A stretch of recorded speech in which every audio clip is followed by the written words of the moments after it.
बिहार कांग्रेस के लीडर पप्पू यादव ने कहा है कि गुज़िश्ता 14 दिनों से उन्हें हरासा किया गया है, लेकिन उन्होंने मुल्क का दिल जीता। इलेक्शन जीतना उनके लिए कोई मायने नहीं रखता।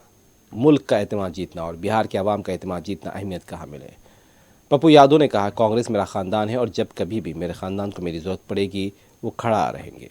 उनसे जब ये पूछा गया कि क्या आप आज़ाद उम्मीदवार के तौर पर इंतखाब लड़ेंगे, ये तो वक्त बताएगा। वाज़ेह है कि पप्पू यादव कांग्रेस में शामिल हुए, लेकिन उनकी पूर्णिया से दावेदारी पर आरजेडी की तरफ से एतराज़ किया जा रहा है।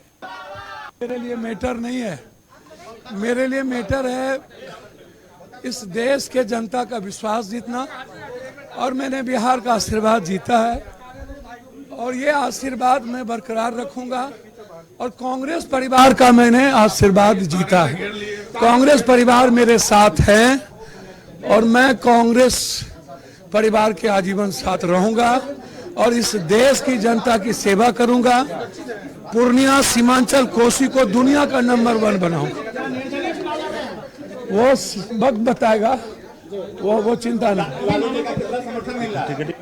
पप्पू यादव सेवा किए हैं, पूर्णिया का जनता उसको करेंगे, इतना मत करेंगे 2 लाख 3 लाख से जीतेंगे।